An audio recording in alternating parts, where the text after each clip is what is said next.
Менің артымдағы адамдарды көрдіңіз бе? Олар ештеңеге қарамай жұмысқа шығуда.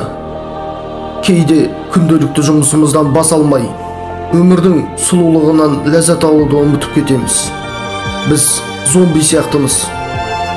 Басыңызды көтеріп, құлақ қатты құлағыңыздан алыңыз. Біреуді көрсеңіз, сәлем деңіз. Егер сіз адам ауырып тұр деп ойласаңыз, біреуді құшақтаңыз, біреуге көмектесіңіз. Сіз әр күніңізде соңғы күнше өмір сүріңіз. Адамдар мен туралы біле бермейді. Менің өмірімде бірнеше жыл бұрын қиын кезең болды.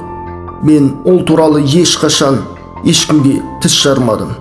Мен оны жеңуде өз тәсілімді табуым керек болды.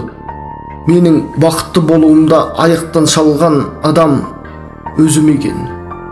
Әр күніміз қымбат. Ертеңгі таңның атуына кепілдік жоқ. Сондықтан бүгінгі күніңмен өмір сүр.